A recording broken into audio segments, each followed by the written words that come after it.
Hello friends, welcome to study with logic. दोस्तों, इस video में हम जानेंगे टेम्परेचर कन्वर्जन के बारे में। दोस्तों, इसके बाद हम एक टेस्ट भी लगाएंगे। तो जितने भी इंपॉर्टेंट फैक्ट्स हैं टेम्परेचर कन्वर्जन से रिलेटेड, तो हम उन्हें भी इस वीडियो में जानेंगे। और प्रीवियस ईयर में जो क्वेश्चन आए हुए हैं उन्हें भी हम टेस्ट में देखेंगे। तो चलिए शुरू करते हैं। तो यहाँ पर देखिए, 3 प्रमुख स्केल होते हैं टेम्परेचर के। एक फ़ारेनहाइट, सेल्सियस और केल्विन।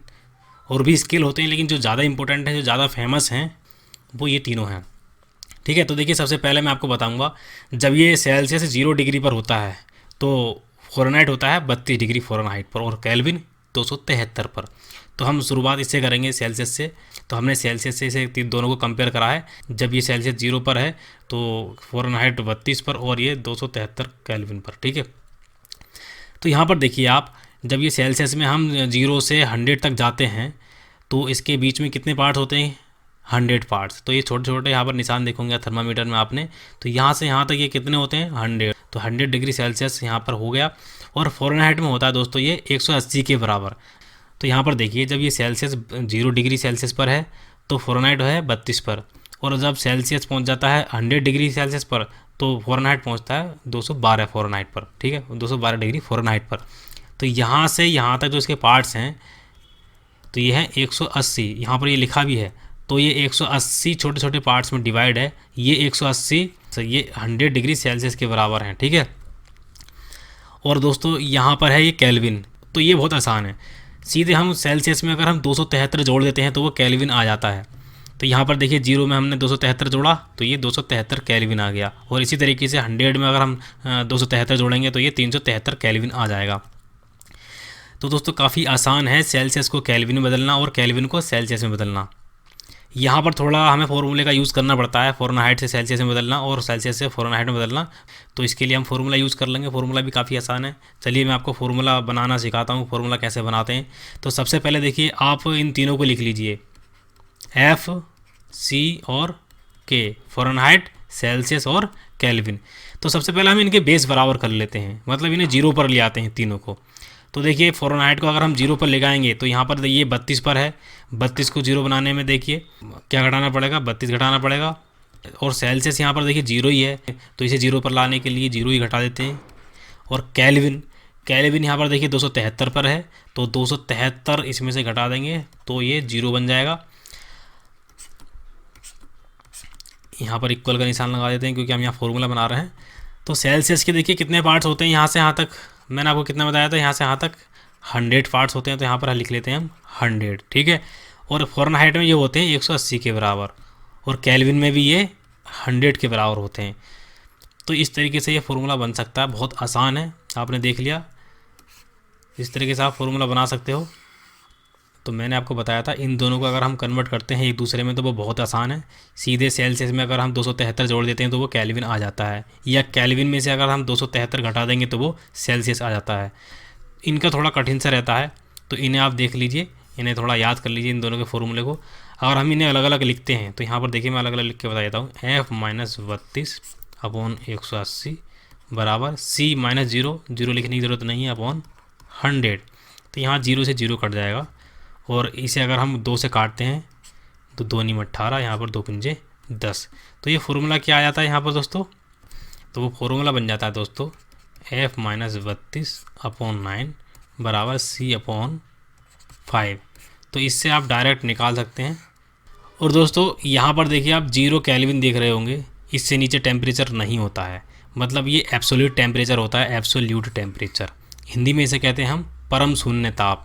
तो इससे नीचे ताप संभव नहीं है, इसे भी याद रखिए। क्वेश्चन आ जाता है कि परम शून्य ताप किसे कहते हैं, या जो केल्विन होता है वो क्या माइनस में जा सकता है? तो ये माइनस में नहीं जा सकता, क्योंकि इससे नीचे तापमान संभव ही नहीं है। 0 से नीचे, 0 केल्विन से नीचे, तो ये माइनस में नहीं जा सकता। सेल्सियस भी माइनस में जा सकता है और फ़ारेनहाइट भी, केल्विन माइनस में नहीं जाता है। और ना ही केल्विन पर डिग्री लगाते हैं हम, ये भी ध्यान रखिए। ठीक है। और दोस्तों, यहाँ पर एक टेम्परेचर होता है -40 डिग्री फ़ारेनहाइट। ठीक है, -40 डिग्री फ़ारेनहाइट या -40 डिग्री सेल्सियस, दोनों ये इक्वली होते हैं।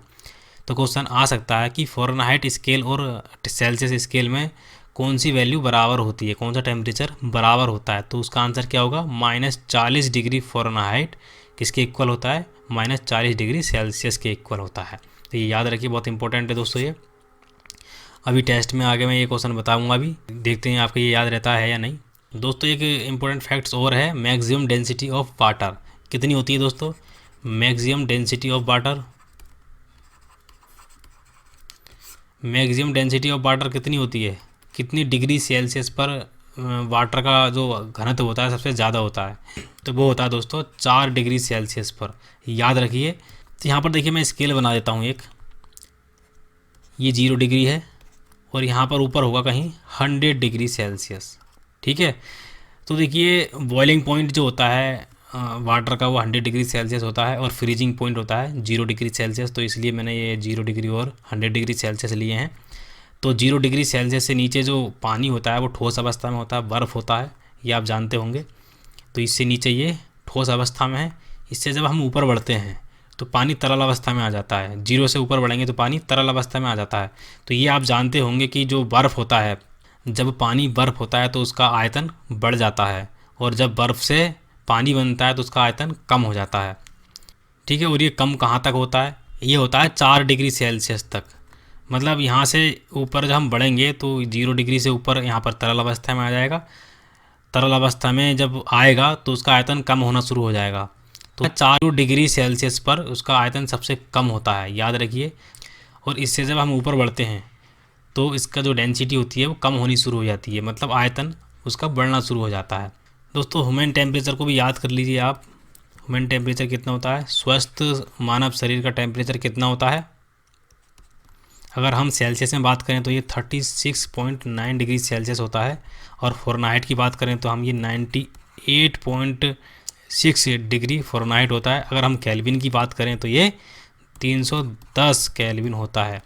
तो इन्हें वैसे आप एक दूसरे में कन्वर्ट भी कर सकते हो, अगर एक वैल्यू आपको याद है तो एक स्केल अगर आपको याद है तो वो दूसरे स्केल में कन्वर्ट कर सकते हो, लेकिन आपको ये तीनों वैल्यू याद होना चाहिए बिना किसी फॉर्मूले के, ठीक है। बहुत इंपॉर्टेंट है, बार बार क्वेश्चन आ जाता है ह्यूमन टेम्परेचर से रिलेटेड। फ़ारेनहाइट में भी याद होना चाहिए आपको, सेल्सियस में भी और केल्विन में भी। चलिए दोस्तों हम टेस्ट की ओर बढ़ते हैं। मैंने आपको बताया था इसके बाद हम एक टेस्ट लगाएंगे। तो टेस्ट में 10 क्वेश्चन हैं, बहुत इंपॉर्टेंट हैं, आप देख रहे होंगे। तो यहाँ पर देखिए पहला क्वेश्चन हम पढ़ते हैं। 1 ग्राम बर्फ़ को 0 डिग्री सेल्सियस तापक्रम से वाष्प में 100 डिग्री सेल्सियस तापक्रम तक ले जाने के लिए कितने कैलोरी ऊष्मा की आवश्यकता होगी? तो देखिए बहुत इंपॉर्टेंट है, तो ये आपको जानकारी होनी चाहिए कि ठोस अवस्था से तरल अवस्था में ले जाने के लिए कितने कैलोरी ऊष्मा की आवश्यकता होती है और तरल अवस्था मतलब लिक्विड फॉर्म से गैसीय अवस्था तक ले जाने में कितनी कैलोरी ऊष्मा की आवश्यकता होती है। तो यहाँ पर देखिए मैं एक स्केल बना लेता हूँ। ये 0 है और ये 100 डिग्री सेल्सियस है, ये 0 डिग्री सेल्सियस है, ठीक है। तो इससे पहले देखिए बर्फ़ होगा, आपको पता होगा ठोस अवस्था होगी, इससे पहले यहाँ पर ठोस अवस्था होगी, यहाँ पर ये तरल अवस्था होगी और यहाँ पर ये गैस अवस्था होगी। यहाँ पर देखिए यहाँ पर ये कन्वर्ट होगा बर्फ़ से या ठोस अवस्था से तरल अवस्था में। तो यहाँ पर कितने कैलोरी ऊष्मा की आवश्यकता होगी? यहाँ पर 80 कैलोरी की आवश्यकता होगी। और दोस्तों 0 डिग्री से 100 डिग्री तक पहुँचने में कितनी कैलोरी की आवश्यकता होगी? 100 कैलोरी की आवश्यकता। और 100 डिग्री से पहले ये होगा लिक्विड फॉर्म में, तो लिक्विड फॉर्म से गैसीय अवस्था में जाने के लिए यहाँ पर कितने कैलोरी ऊष्मा की आवश्यकता होगी? 540 कैलोरी ऊष्मा की आवश्यकता होगी। तो टोटल जोड़ने के बाद कितना आ गया यहाँ पर? 720। तो 720 इसका आंसर है यहाँ पर। अब देखते हैं दोस्तों हम नेक्स्ट क्वेश्चन। दूसरा क्वेश्चन है कितने डिग्री पर सेंटीग्रेड और फ़ारेनहाइट तापक्रम समान होते हैं? तो दोस्तों मैंने क्या बताया था, कितने डिग्री पर होते हैं समान? ये होते हैं -40 डिग्री पर, ठीक है। इसे आप फॉर्मूले से भी निकाल सकते हैं। इसका फॉर्मूला मैंने आपको क्या बताया था, C/5 बराबर F -32/9। तो यहाँ पर अगर हम C की वैल्यू -40 रखेंगे तो F की वैल्यू भी -40 आएगी, या F की अगर हम -40 रखेंगे तो C की वैल्यू भी -40 आएगी, ठीक है। तो इस तरीके से आप इसे निकाल के देख सकते हैं। अब तीसरा क्वेश्चन देखते हैं दोस्तों हम। किस बिंदु पर फ़ारेनहाइट तापक्रम सेंटीग्रेड तापक्रम का 2 गुना होता है? तो इसी फॉर्मूले से आप निकाल सकते हो। मतलब यहाँ पर पूछा फ़ारेनहाइट तापक्रम सेंटीग्रेड तापक्रम का 2 गुना होता है। तो फ़ारेनहाइट की जगह अगर हम 2C रखते हैं, इसकी जगह 2C रखते हैं तो C कितना आएगा यहाँ पर? इसका आंसर आएगा 160। करके देख लीजिए, 2 गुना करके देख लीजिए F की जगह। इसका मतलब F 2, ठीक है। अब देखते हैं दोस्तों हम नेक्स्ट यहाँ पर एक स्वस्थ मनुष्य के शरीर का ताप होता है, कितना होता है दोस्तों, मैंने क्या बताया था आपको, तीनों वैल्यू आपको पता होना चाहिए। तो यहाँ पर देखिए सेल्सियस भी दी है, फ़ारेनहाइट भी दी है और केल्विन भी दी है। तो इसका सही आंसर क्या है, इसका सही आंसर देखिए, और इसका सही आंसर है दोस्तों 37 डिग्री सेल्सियस। ठीक है, यहाँ कन्फ्यूज मत हो जाना कि एकदम आप यहाँ भी 37 लिखा हुआ है, एकदम आंसर इसका ये लगा दें 37 डिग्री सेल्सियस। ठीक है, याद रखिए इसे। अब दोस्तों नेक्स्ट है यहाँ पर 5वां क्वेश्चन, केल्विन मान में मानव शरीर का सामान्य ताप होता है। तो इसे आप डायरेक्ट कन्वर्ट भी कर सकते हैं और वैसे भी आपको पता होना चाहिए। तो 37 में अगर हम 273 जोड़ते हैं तो कितना आता है इसका आंसर, 310। अब हम नेक्स्ट क्वेश्चन देखते हैं। यहाँ पर देखिए छठा क्वेश्चन है, मानव शरीर का सामान्य तापक्रम 98.4 डिग्री फ़ारेनहाइट है, इसके बराबर डिग्री सेल्सियस में तापक्रम है। तो कितना होता है डिग्री सेल्सियस में इसका तापक्रम, तो लगभग 98.4 98.6 तो मानव शरीर का तापमान होता ही है फ़ारेनहाइट में। तो ये आप जानते ही हैं, तो इसे कन्वर्ट करने की ज़रूरत नहीं है, आपको याद भी होना चाहिए कि सेल्सियस में ये कितना होता है। कन्वर्ट कर सकते हैं अगर आपको जानकारी नहीं है, अगर आपको याद नहीं है तो कन्वर्ट कर सकते हैं, लेकिन आपको बिना कन्वर्ट करे भी याद होना चाहिए। तो कितना होता है सेल्सियस में, सेल्सियस में ये होता है लगभग 36.89, और इसे हम कह सकते हैं 37 डिग्री सेल्सियस भी, लगभग में ये बराबर ही होते हैं। ठीक है, और बाकी वैल्यू में तो काफ़ी डिफरेंस है, तो यही इसका आंसर है, ये एग्जैक्ट है लगभग। ठीक है, अब देखते हैं दोस्तों नेक्स्ट हम परम शून्य ताप एब्सोल्यूट टेम्परेचर क्या है। तो मैंने क्या बताया दोस्तों आपको, चारों ऑप्शनों को देखिए और ठीक से पढ़िए, आप बहुत आसानी से इसका आंसर बता देंगे।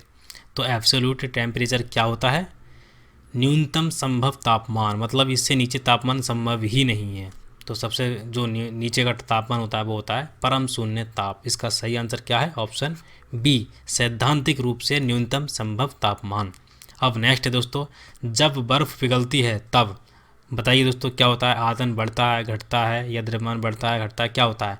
तो मैंने अभी आपको बताया था थोड़ी देर पहले, जब आप घर में किसी बोतल में पानी भर के फ्रीज में रखते हैं और वो जम जाता है तो क्या होता है, बोतल थोड़ी फूल जाती है, मतलब उसका आयतन बढ़ जाता है, आयतन बढ़ जाता है। उसी का अगर हम उल्टा करेंगे, उसे पिघलाएंगे बर्फ़ को, तो आयतन कम होगा। तो उसका सही आंसर क्या होगा, जब बर्फ़ पिघलती है तो आयतन घटता है। नेक्स्ट है दोस्तों 9वां क्वेश्चन है, थर्मोस्टेट का प्रयोजन क्या है। तो दोस्तों थर्मोस्टेट क्या होता है बताइए, चार ऑप्शन आपके सामने हैं।